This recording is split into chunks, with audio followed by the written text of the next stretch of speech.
Welcome, guys, to How the Frack We Got Here, a show that takes the news and events of the week and try to make sense out of it all. I'm your host, the most Will Buchanan, and on this show, we simply are all about the facts. There are plenty of news stations out there that simply want to do anything short but inform you. Here at How the Frack We Got Here, that's all we believe in. We go up to the left, we go up to the right, we go up to the middle of independence. We go after all sides because there's more than one side of the story to everything, and you need to know it all in order to actually formulate your own opinion. And that's what we try to do here at How the Frack We Got Here. Thanks for listening, and hold on, it's gonna be fun. Welcome, guys, to How the Frack We Got Here, a show that takes the news and events of the week and try to make sense out of it all. I'm your host, the most Will Buchanan, and on this show, we simply are all about the facts. There are plenty of news stations out there that simply want to do anything short but inform you. Here at How the Frack We Got Here, that's all we believe in. We go up to the left, we go up to the right, we go up to the middle of independence. We go after all sides because there's more than one side of a story to everything, and you need to know it all in order to actually formulate your own opinion. And that's what we try to do here at How the Frack We Got Here. Thanks for listening, and hold on, it's gonna be fun.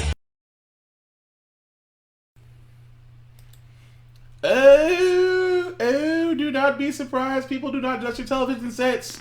Today's date, January 20th of the 20th one. And that's my terrible attempt to sound like a British person. But anyway, this is How the Frack We Got Here. Yes, we are actually on a Wednesday. We're going ahead and start again on Wednesdays. As I said before, we are going to start doing double podcasts. Of course, with the middle of the week on Wednesday, and of course, our usual time on Saturday. So what is How the Frack We Got Here? We do take the events of the week and try to make sense out of it all. So before I do get started, this is a fairly friendly podcast, as I do try to watch my language on here. But sometimes we might show things of a graphic nature, so viewer discretion is advised. Aside from that, welcome. Well, y'all, if you've been under a rock or you just tried to ignore the news all day, we've actually had some good news today. Coming out with Melania Trump right now, the First Lady, walking out to that small crowd greeting him there before he heads on to Marine One. Last time he will make this walk as President of the United States, we all got used to over the last 4 years watching the President as he would walk towards Marine One, give many impromptu press conferences, talk for what was supposed to be a couple of minutes, would often turn into John Carl. It could often turn into 10, 20, 30 minutes, maybe even longer. You know, it's something presidents before him really didn't do, except in very unusual circumstances. I remember one of the very first times that he went to Marine One and took that detour over to talk to those of us in the press corps, looking across over to the Rose Garden and seeing his press secretary at that time. You gotta love when somebody's on the way out that they couldn't stand, that literally called the press fake news, and they're sitting there trying to find nicer things to say about him. Yeah, we ain't gonna do that. But actually, I do have a song. And it's a song that I asked the choir to come up with. And as the choir always does in every church across the nation, they don't disappoint. And I cannot stop playing this song. And if you heard it before and you know the words, sing along.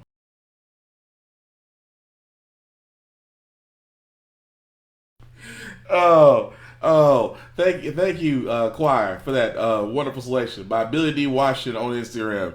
I heard that song and I was like, of all the times to be petty, this is a wonderful time to be petty. Because I don't care who you are. You gotta love a song with that type of timing. And us as a black people, we can just take our single sittings and make a hit, because I'm guaranteeing somebody's gonna wind up putting that on a CD somewhere and selling it, because that should be the national anthem every time Trump walks out the door. Trump is gone, Trump is gone. And you know you gotta have that Southern Baptist choir sound behind it. But anyway, getting away from what I want to talk about. So like I said, we don't really have a lot we don't have a really lot because it's the middle of the week, but we actually do want to go over some things that I find very cool, especially the one where Officer Eugene Goodman was honored. And trust me, for a guy who single-handedly, I still sit there and say, if it wasn't for this man's thinking, leading the crowd of white terrorists away from the Senate office, from the Senate from the Senate chambers, it could have been very, very different story as far as everything goes. But I love the fact of what they gave this man. Check it out.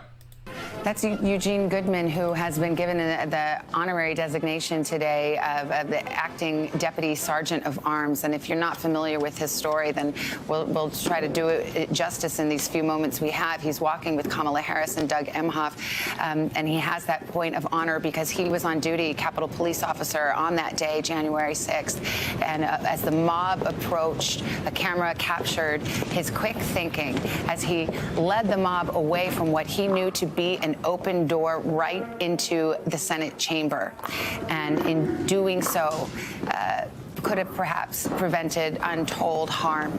And he has been commended for that action, and there's talk of a Congressional Medal of Honor for him. And today he has the honor of escorting Doug Emhoff and soon-to-be Vice President Kamala Harris. So many images of that day, and so many of them horrifying, but that was certainly one of bravery and quick thinking and all the things that we would hope in a horrible situation like that. And so Kamala Harris, Doug.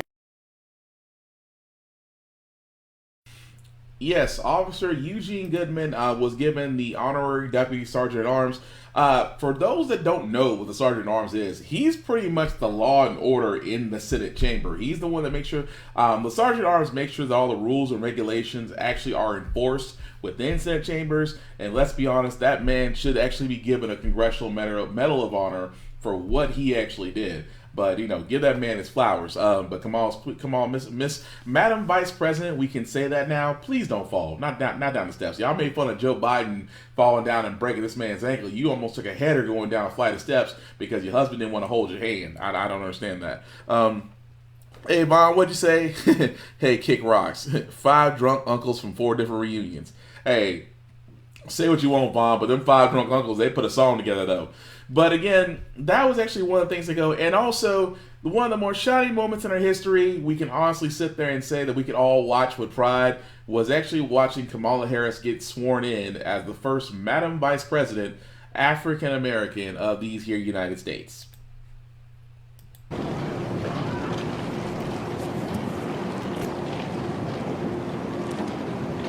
Please raise your right hand and repeat after me. I, Kamala Davy Harris, do solemnly swear. I, Kamala Davy Harris, do solemnly swear. That I will support and defend the Constitution of the United States. That I will support and defend the Constitution of the United States. Against all enemies, foreign and domestic. Against all enemies, foreign and domestic. That I will bear true faith and allegiance to the same. That I will bear true faith and allegiance to the same. That I take this obligation freely. That I take this obligation freely. Without any mental reservation or purpose of evasion. Without any mental reservation or purpose of evasion. That I will well and faithfully discharge. That I will well and faithfully discharge. The duties of the office on which I am about to enter. The duties of the office upon which I am about to enter. So help me God. So help me God. All right.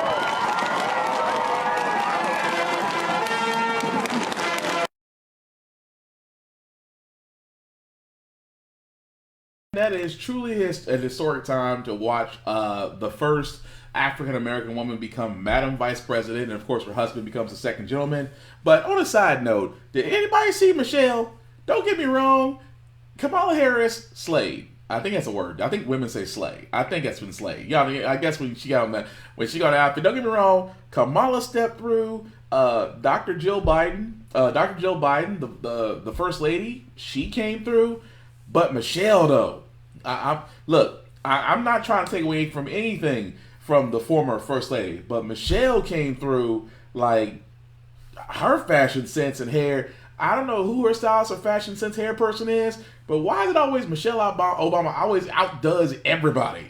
But then again, I'm not mad. I ain't hating on Michelle Obama. She can step through because I see why Obama married her. I'm just saying, we all know. But again, that's beyond the point. But also, not only with Kamala being sworn in, we got to see good old Joe get sworn in as the number 46 president. Right hand and repeat after me. I, Joseph Robinette Biden Jr., do solemnly swear. I, Joseph Robinette Biden Jr., do solemnly swear. That I will faithfully execute. that I will faithfully execute the office of President of the United States. Office of President of the United States. And will, to the best of my ability, preserve, protect, and defend. Preserve, protect, and defend. The Constitution of the United States. The Constitution of the United States. So help you God. So help me God. Congratulations, Mr. President.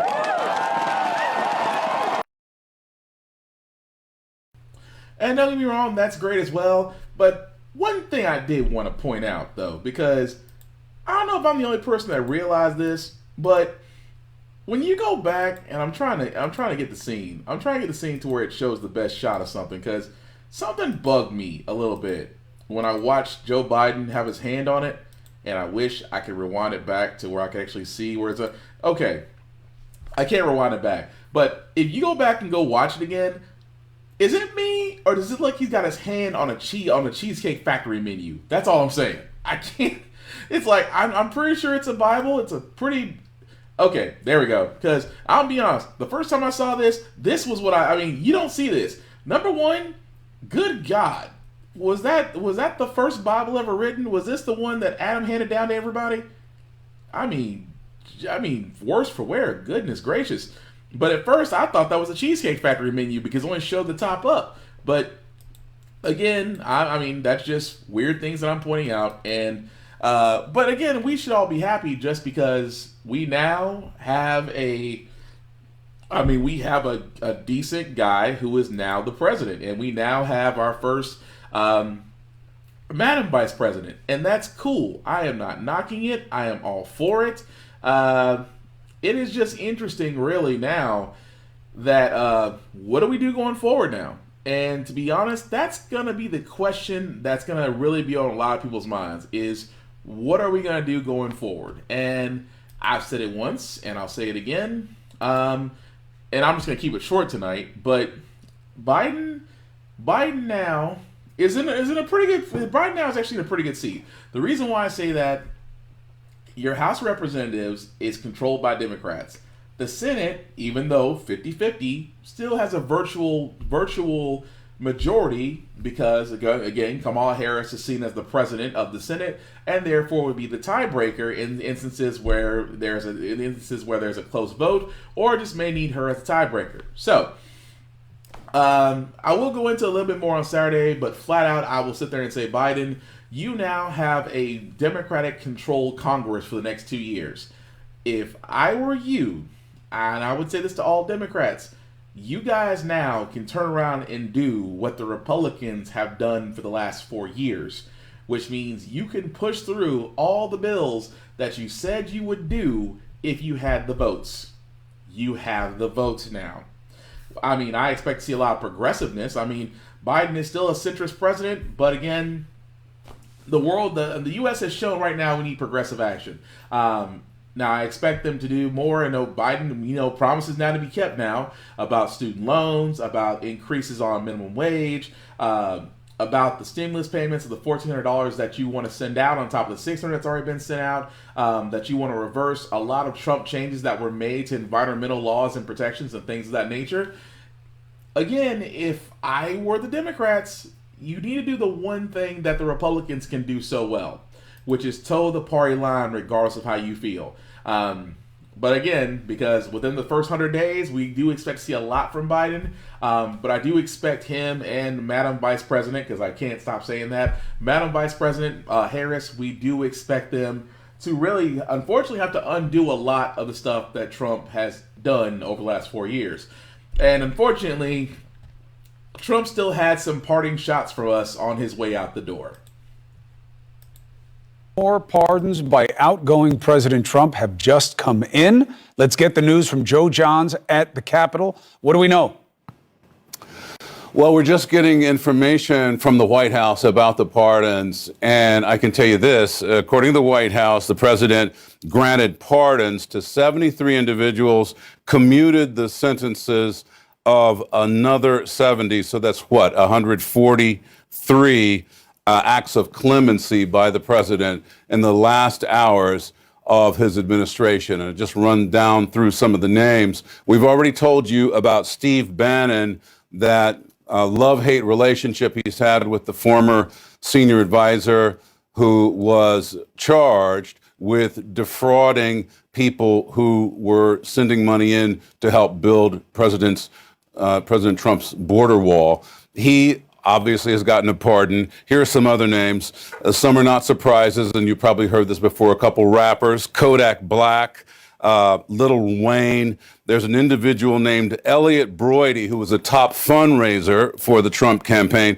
Paul Erickson, who was a conservative political operative who was charged with wire fraud.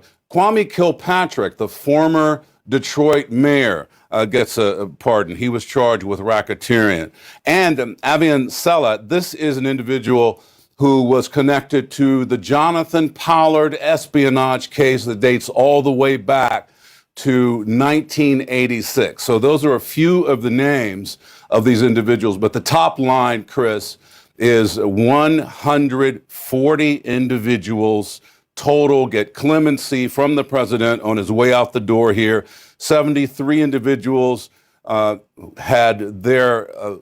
pardons, and 70 people actually got commutations. Crazy, isn't it? It is crazy that Donald Trump, and don't get me wrong, presidents have always been known to grant clemency or reduce sentences or just flat out pardons in the final hours of their administrations. Everybody has done it. However, in Trump's case, he has really just released some people that were just found guilty. And those who were supporters, Steve Bannon, not surprising. But what is surprising that he did not mention any of his family members. Of course, he can't pardon himself because the president does not have the power to pardon himself. If that was the case, Richard Nixon could have dodged a bullet. But it is, like I said before, it is weird that now, of course, Trump is now moved, back in Florida.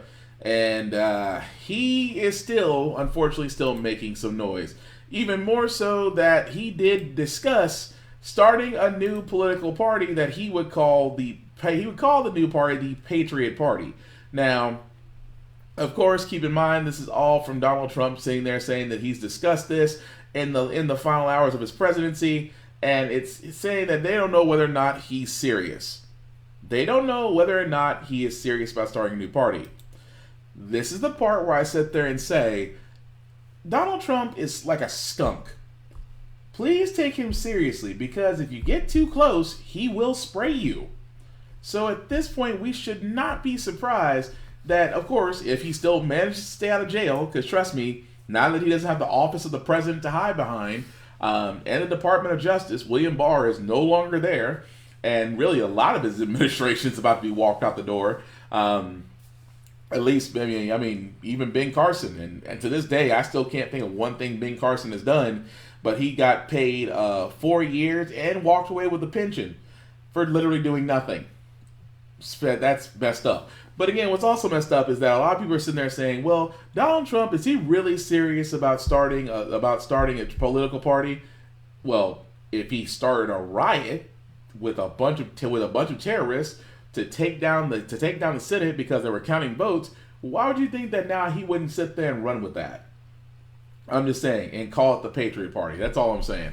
Which is definitely scary. But, historically, third parties have never actually drew enough support to be considered major roles. Because even now, for a lot of people, we actually have several political parties out there besides Democrats and Republicans. It's just that because Democrats and Republican parties are the big money donor parties, you don't really hear a lot from the other sides. So, again, Trump should be watched the same way white terrorists are watched by the FBI at this point.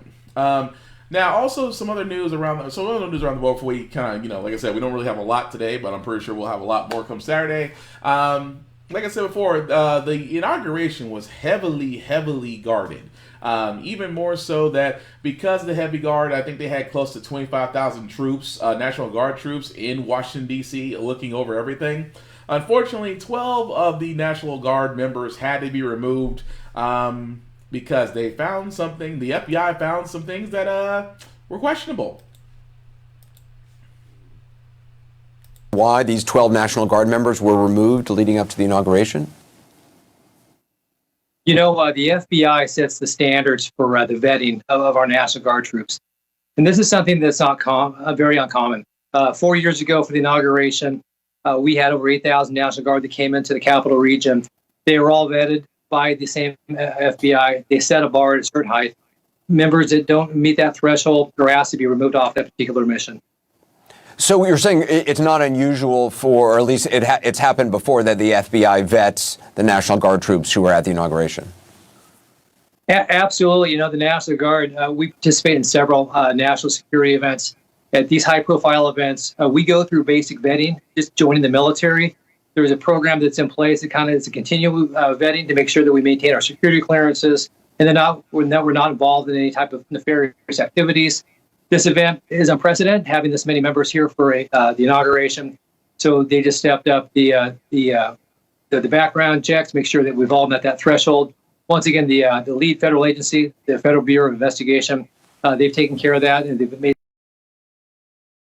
So, long story short, the reason why these 12 individuals were removed was due to inappropriate comments and texts that they could have been, because after they looked into it further, could have found that those texts and comments could have been possible linked to extremist groups. Also, the other 10 were found for the other 10 other Guard members, beside the 2 that actually sent the appropriate comments, were removed because of questionable behavior. Let's kind of be honest here, guys. So 2 of the individuals had inappropriate comments and texts, which tells me they were probably Trump fans. And the other 10 Guard members were removed for questionable behavior found in the vetting process. I can only wonder what questions that may have been a flag. But again, out of that 25,000, at least 12 out of 25,000, and they managed to catch them before anything happened, made sense, and I can't knock that. I really can't. The fact that that very little scuffles were happening outside DC, but then again, they locked DC down. Just because the inauguration itself had a very small group of people. Even so, there were barricades, there were checkpoints. They made sure at this point, because after they saw what happened with the Capitol beforehand, with the white terrorists, because we're going to call them what they are, with the white terrorists actually storming the Capitol, they weren't playing. Not with this inauguration, not as important as it is. But other news that we do have, I don't know if you guys know this from my wonderful progressively backward state of Tennessee. A senator is being charged in federal court for stealing more than $600,000 from a healthcare school that of course this woman here, Democrat Katrina Robinson, I actually did a story, actually reported this story about a little over a year ago, where she was actually found, she's been charged in a complaint with conspiracy to commit wire fraud and money laundering.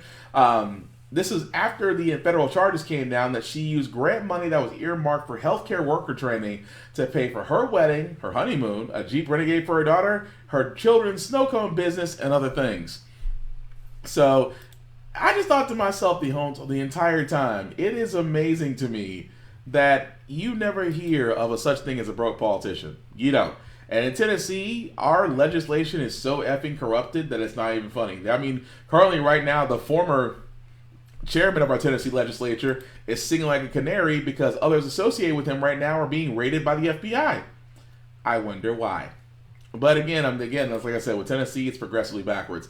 Now, for a lot of you guys that are probably wondering, well, with Joe Biden now the 46th president, what are we gonna do about impeachment? The funny part is it's still happening. They actually will.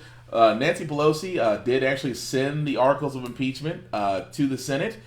Which is kind of interesting now because the Senate is actually under new management. Like I said before, Democrats were able to get 50 and the Republicans got 50. And with Democrats having the majority tiebreaker, that meant that Mitch McConnell has been demoted. And I think I speak on behalf of it. I think I want to say to Georgia on behalf of America, thank you. Because trust me, 4 years, we cannot survive another 4 years of Mitch McConnell. We really can't, being the most powerful person as a Senate Majority Leader. That being said, now the new Senate will be looking over the case of the impeachment once Nancy Pelosi sends it to them. And the reason why this impeachment case is still important, and I say this with all certainty in the world, there's a reason why this impeachment case is important about Trump, even though he's no longer president. If he is impeached, if the Senate does decide to impeach, that means that number one, he loses his pension. Number two, he loses his Secret Service detail. And the all-inclusive number three important detail, he is forever banned from running from any type of government office. Which, trust me, he already talked about 2024 like he's going to get back in again. And even now, I wouldn't press my luck considering how many people actually still believed him and still became terrorists and raided the Capitol. So, again, there is a reason why this impeachment is important. Also, another thing that Joe Biden and Kamala Harris will have to face, and as well as Congress, is the PPP, the Payment Protection Program, which, as of today, which was announced that even though this program was rife with corruption, that a majority of the actual loans from the PPP did not go to small business. If anything, almost $7 billion of the Paycheck Protection Program plan actually went to religious organizations. Think about that for a second. Now, I know for a lot of people, I've sat there and said, how does a religious organization apply for a PPP loan? Apparently very easy, since they gave $7 billion in loans to religious organizations. That meant that, Joel Osteen, the guy that smiles, Joel Osteen that always smiles, with the creepiest smile at that, his organization got a PPP loan. And at the same time, a lot of minority-owned small businesses and other small businesses didn't get any loans or got very little back to where they wouldn't even be able to function. And yet, religious groups got $7 billion in loans. How? But then again, I'm not surprised because the PPP program is corrupted. It's never meant to actually help small businesses. It's just a good way to give billions of dollars in government funding to rich people. I almost said fat cats, but it didn't come out right. Like religious folks, like religious organizations, which again, I should call them corporations, really. They just don't pay taxes. But hopefully that actually will be adjusted because again, when you think about the fact that, more money was poured into a paycheck protection program than actual American citizens, you think that small businesses would get helped, and yet they get screwed. Also, other things that don't make any sense tonight. Of course, this past Monday, we did want to remember a man of great importance, Dr. Martin Luther King Jr. And in New York, there was a MLK march, which again was met with this. Now, a lot of y'all are kind of wondering here, because it's amazing the response that was given to a Martin Luther King march was quite opposite from the U.S. Capitol when a bunch of Trump supporters were ready to go ahead and barge the gates. And it's kind of funny where the police commissioner sat there and said, and I quote, "This is actions caused by people that want to destroy our way of life in our city, and we're not going to let it happen." This is actions caused by people that want to destroy our way of life in our city, and we're not going to let that happen. But again, we've always said this. We have always said this. And we also said it when white terrorists raided the Capitol. If it was black folks, and you can tell right now, just in that video, they were protesters. They were just marching for Martin Luther King in a peaceful march, and yet was still met with police and riot gear. I see nothing has changed since pre-Jim Crow era. But then again, they'll try to sit there and say, "Oh, well, we're just making sure that everybody's fine." Right. That's the lie you want to go with. But another crazy mess. You guys probably remember this story I was actually talking about a few months ago, where a U.S. teen was jailed in Cayman Islands for breaking protocol. This little white girl right here, yes, an 18-year-old college student went to the Cayman Islands to go watch her boyfriend in a jet ski competition. It doesn't get any wider than that, folks. But anyway, she was supposed to go to the Cayman Islands and was supposed to enter 14-day quarantine protocol. Her and her boyfriend decided, screw that, we're going to go ahead and break it. And because it was in the Cayman Islands, they wanted to sentence her to prison for 4 months. So now, it seems that, I don't know how, I still don't know how, was just that through some unknown way or form or function, that she was actually released and was able to return home. And I just thought to myself, this girl, I want to really ask myself, how is it that you traveled to Cayman Islands, you broke protocol, you violated the terms, you basically became a walking biohazard. You didn't like the fact of the sentence they handed to you. Your family cried, and then somehow you were able to get released after spending a month behind bars. I'm sorry, if she was a different shade, tell me I'm wrong. I'm like, feel free to tell me in the comments if I'm wrong or not, but I just thought to myself, had it been anybody else, it would have been a completely different story. But that just goes to show you that white privilege still exists. So, with that being said, guys, like I said, that's really all that we have. Like I said, middle of the week, we're trying to kind of do a recap. We're trying to actually get what we can for right now up till Wednesday. We will be back Saturday with more news, hopefully, and we're also doing a recap of what we had before. And I usually do a feel-good news segment at the end of How the Frack We Got Here on the weekends. And I am not going to disappoint you because this, to me, was definitely a feel-good moment to actually see this young woman recite her poem at the inauguration. Dr. Biden, Madam Vice President, Mr. Emhoff, Americans, and the world. When day comes, we ask ourselves, where can we find light in this never-ending shade? The loss we carry, a sea we must wade. We've braved the belly of the beast. We've learned that quiet isn't always peace, and the norms and notions of what just isn't always just is. And yet the dawn is hours before we knew it. Somehow we do it. Somehow we've weathered and witnessed a nation that isn't broken, but simply unfinished. We, the successors of a country and a time where a skinny black girl descended from slaves and raised by a single mother can dream of becoming president, only to find herself reciting for one. And yes, we are far from polished, far from pristine, but that doesn't mean we are striving to form a union that is perfect. We are striving to forge our union with purpose, to compose a country committed to all cultures, colors, characters, and conditions of man. And so we lift our gaze not to what stands between us, but what stands before us. We close the divide because we know to put our future first, we must first put our differences aside. We lay down our arms so we can reach out our arms to one another. We seek harm to none and harmony for all. Let the globe, if nothing else, say this is true.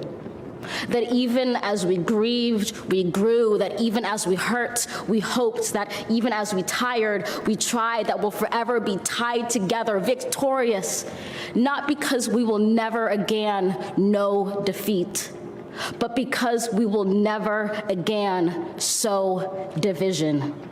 Scripture tells us to envision that everyone shall sit under their own vine and fig tree, and no one shall make them afraid.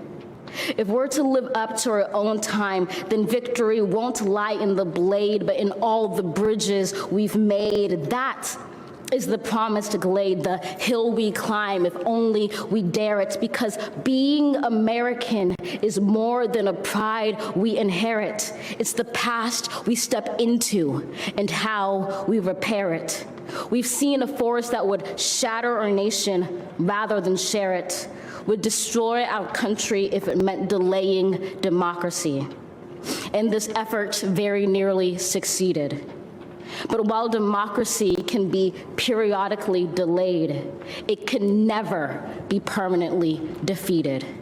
In this truth, in this faith we trust, for while we have our eyes on the future, history has its eyes on us. This is the era of just redemption. We feared it in its inception. We did not feel prepared to be the heirs of such a terrifying hour, but within it we found the power to author a new chapter, to offer hope and laughter to ourselves. So, while once we asked, how could we possibly prevail over catastrophe? Now we assert, how could catastrophe possibly prevail over us? We will not march back to what was, but move to what shall be, a country that is bruised but whole, benevolent but bold, fierce and free.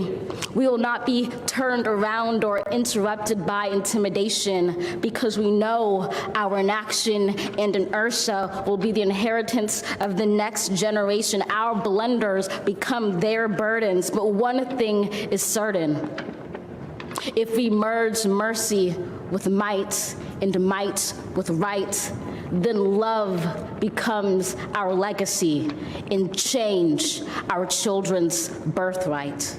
So let us leave behind a country better than the one we were left. With every breath from my bronze-pounded chest, we will raise this wounded world into a wondrous one. We will rise from the gold-limbed hills of the West. We will rise from the wind-swept Northeast, where our forefathers first realized revolution. We will rise from the lake-rimmed cities of the Midwestern states. We will rise from the sun-baked South. We will rebuild, reconcile, and recover in every known nook of our nation, in every corner called our country. Our people, diverse and beautiful, will emerge battered and beautiful. When day comes, we step out of the shade, aflame and unafraid. The new dawn blooms as we free it. For there is always light, if only we're brave enough to see it, if only we're brave enough to be it.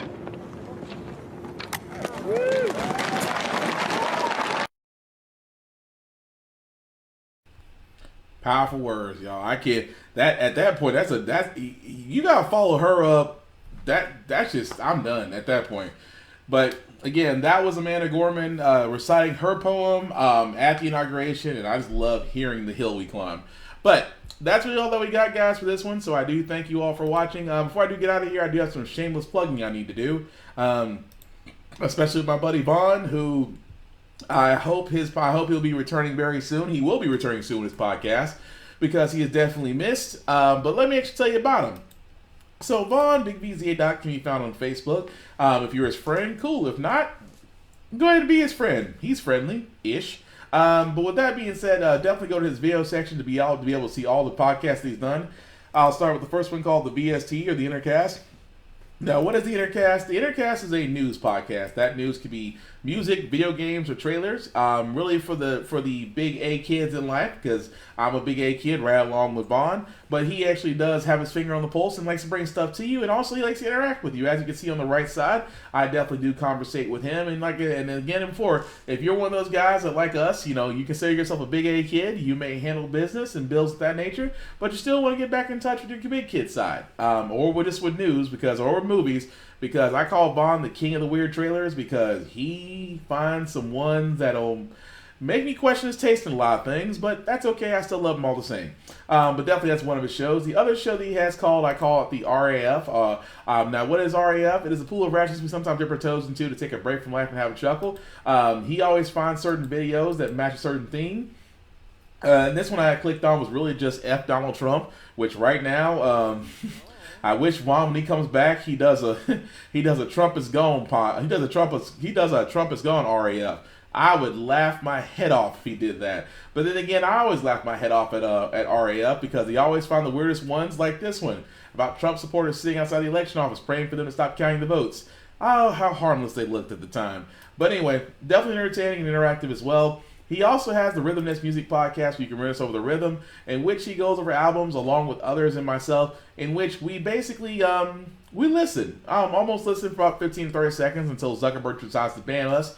And we give our opinion on music. Sometimes Vaughn brings it, sometimes he asks us to do a little homework and bring some music of our own. But we do have differences in the musical scale, but hey, differences in taste lead to great conversations, and that's what the Rhythmless Music Podcast is all about.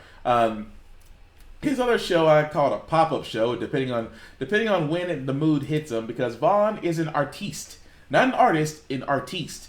And because he comes up with certain stuff, he likes to make beats such as what I'm playing right now. You know, the beats fire when you have popcorn to it, though. But Vaughn definitely is a beat maker, and hopefully he's getting back into the swing of things as far as stepping back into that pool. But Fonkin' Around shows the process from beginning to end, and he also shows the end product, which you're currently hearing right now. So definitely be on the lookout for that under his social media, because sometimes he does it daily, sometimes more than once, but definitely look at his Facebook at BigBZA to know of that.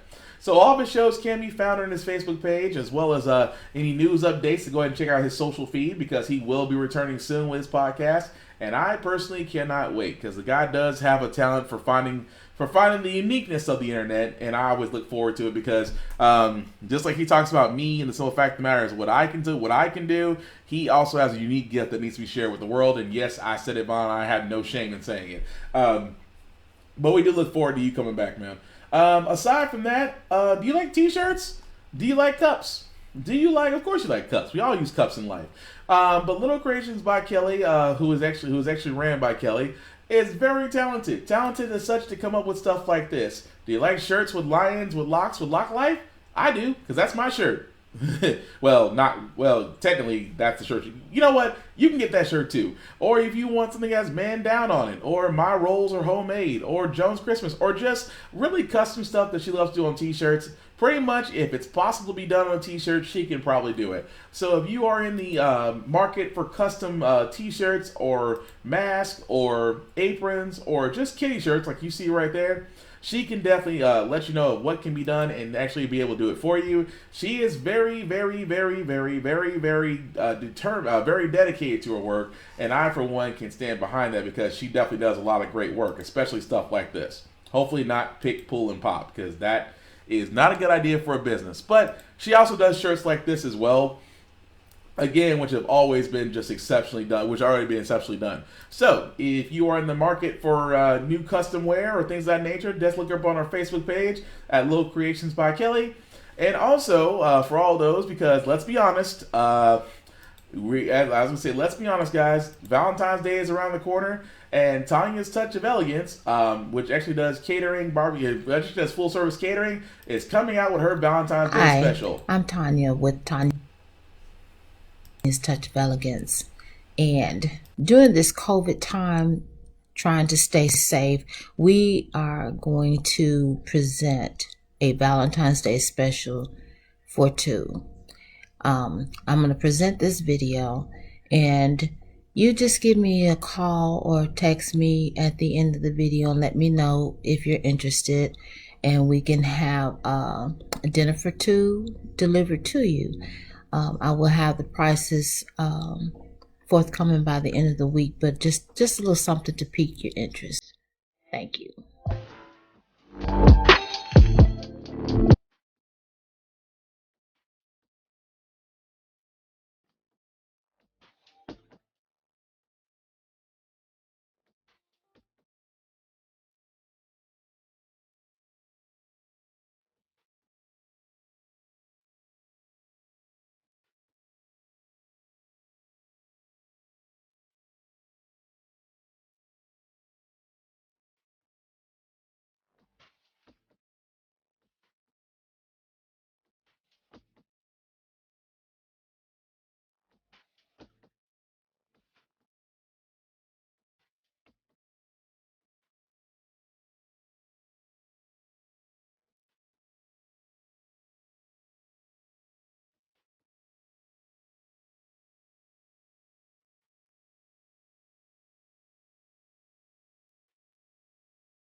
Alright, guys, and that's Tanya's Touch of Elegance with her Valentine's Day special, as you can see there. If you'll just go to her Facebook page at Tanya's Touch of Elegance, and if you are interested, then just basically follow the instructions from there, and they'll get you taken care of. And like I said before, it's always about promoting your people. I try to promote everybody, especially black businesses, as best as I can. So if you do have a business that you do want to be advertised, or you just want people to get the word out, let me know, and I can definitely do that for you guys. As far as that you can see here, I'm all about promoting my people, and trust me, I will still keep, and I will be the biggest cheerleader if need be, because like I said before, there is value in the black dollar, and there's value in actually, because we are the biggest consumers, we actually can assist in that situation. So, with that being said, guys, the only advertisements I got left is myself. Like I said before, I know this is kind of weird for How the Frack We Got Here being available every Wednesday. We will start doing it now Wednesdays and Saturdays now. The link that you see at the bottom, if you copy and paste that into your browser, does actually go to the How the Frack We Got Here YouTube page to be able to see every podcast I've done thus far. The schedule still remains the same. Every Tuesday between 7 and 9 p.m. is the Burned Out podcast, in which I tell IT experience level let's try that again, because my brain did one thing and my tongue went, ugh. So the Burned Out podcast is me as a storytelling podcast. This is not ending well. A storytelling podcast of me just giving stories about firsthand experience about dealing with the public. If you worked in customer service, if you worked in retail, or if you just worked with the public in general and know simple fact of the matter is there's a lot of special ones out there, this podcast is going to be definitely for you. My whole point is to actually leave it entertaining and funny. And if you find it funny, that's great. If not, I'm probably talking about you. You need to lighten up anyway.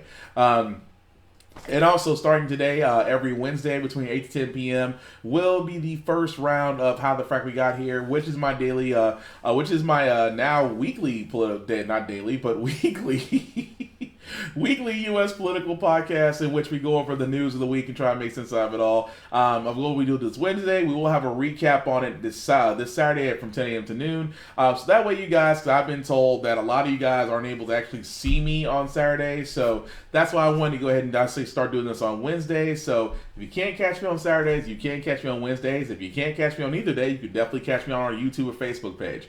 Of course, later on that Saturday between 8 to 10 p.m., it will be the Off Limits podcast, the podcast that definitely does go there. And I do mean go there because we do go to the subjects that nobody wants to talk about. But in order for us to move forward, we have to stop dropping the taboo on everything. And I do mean everything. Because once we're able to talk about it, I believe we can move forward as a people from there. And of course, every Sunday between 8 to 10 p.m. is my Blurred podcast, Get Bit, in which I cover video games, I cover superhero television, anime, movies, especially on the DC Marvel side. Of course, we do even cover sports like wrestling, because for a lot of us, it's still real. I still miss that bit. I miss that video bit, Vaughn, where it's still real to me, damn it. I need that right now. But again, all my shows have Facebook and YouTube pages. So whether they're on Facebook or YouTube, you can look them up by their names. You can look up The Burned Out Podcast, How the Frack We Got Here, The Off Limits Podcast, and Get Bit, that is GITBIT, to see every podcast that I've done thus far. Aside from that, guys, like I said before, I do thank you all for watching. And if you're watching this on the repeat, please comment if it's live. Also, COVID-19 is definitely real. Please wear a mask. Please protect yourself. If you're sick, please stay at home. If you're very sick, please go to the ER. But at this point, we need to actually stop being very ignorant, because cases are over 380,000 dead and ICUs are reaching max capacity across the U.S. It's time to be smart, folks. Aside from that, I do thank nurses, doctors aides, nurses aides, those who work in environmental services in hospitals for all that you do. You guys are the real VPs, and if I were y'all, I would be knocking on Biden's door like, hey, it's time to clear out these student loans. Cancel them all.